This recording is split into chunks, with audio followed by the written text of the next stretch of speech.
Hello, the information I'm sharing with you today is factual data from the Center of Disease Control. I was doing some research on the chronic metabolic disease of diabetes, which is it's a big issue. And I knew that, but I didn't have all of the data in front of me, so I wanted to get that data and share it with you. So here's what I found out. In 2014, which is the year the most recent data is available, about 50% of the states reported the rate of diabetes being 30% or higher. And the other 50% of the states reported obesity being 20 to 30%. So again, obesity reported by half the states 30% or higher, the other half 20 to 30% in 2014, which is the most recent data. So I thought, wow, what was it 20 years ago? So 20 years ago, in 1994, the data was as follows. Less than, I think it was 16 states reported obesity in being less than, was 10 to 15%, and the other states reported obesity being less than 10%. So in 20 years, the data tells us that the obesity factor has at least doubled. So now I said, wow. I knew that there was a correlation. Generally, I knew there was a correlation between obesity and diabetes. So I went to the diabetes statistics, again, from the Center of Disease Control, 2014 versus 1994. And what I found was that they reported that there was 22 million people in 2014 that had diabetes, either type 1 or type 2. And that represented a rate of disease of 8.9%. In 1994, the rate of diabetes was about half of that. So as obesity doubled, so did diabetes double. Now, I am not going to tell you that that's the only cause of diabetes, but there absolutely is a direct correlation.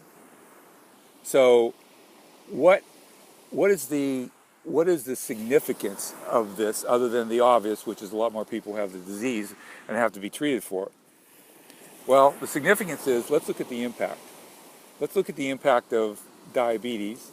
And the impact of diabetes is, some of the major impacts are impaired vision, impaired circulation, 4 times more likely to have a heart attack, 4 times more likely to have an auto accident, and you can go on and on and on and on.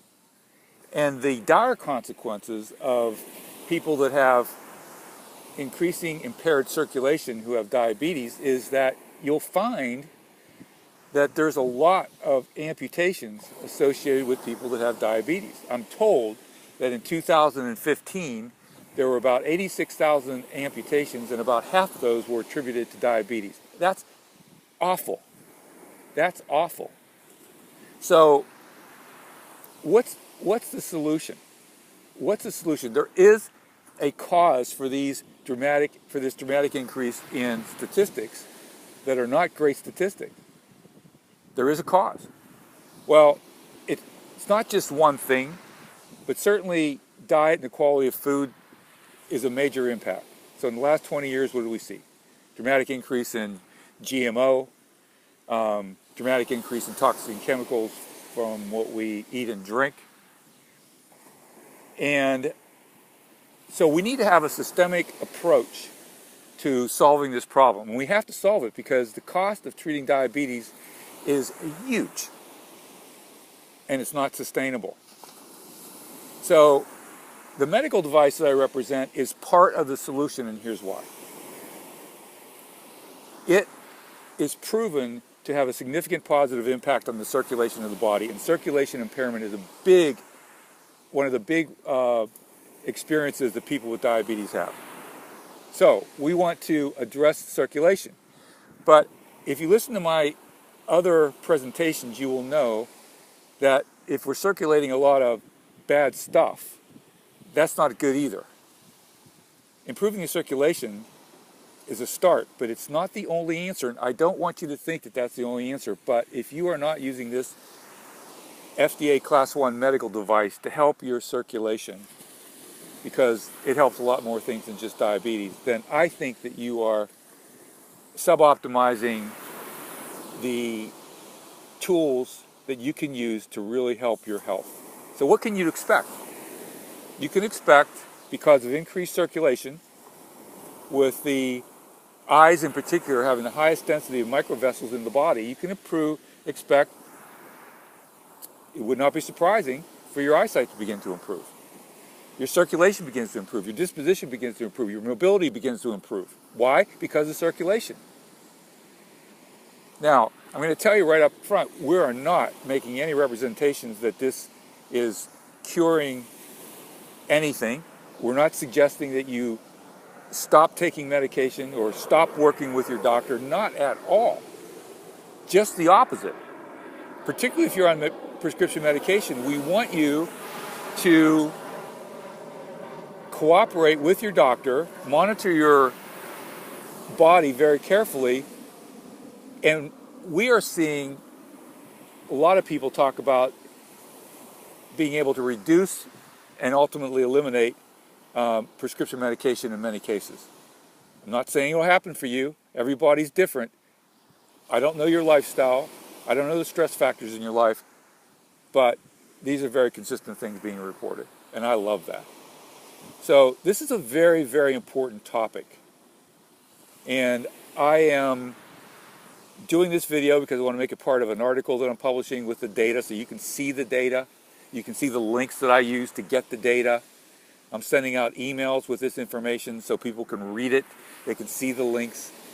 But I also like just talking with you on these videos about what I'm seeing, what I'm experiencing, and encouraging you to take a very close look at. My name is Steve Pollitt, stevepollitt@gmail.com.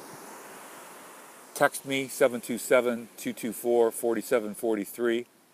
You want to be on my mailing list. You want to get the detailed reports on the FDA Class 1 medical device that I represent.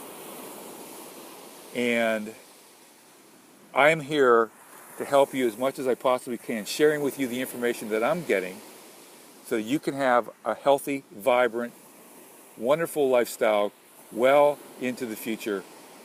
Be well, be happy, be at peace.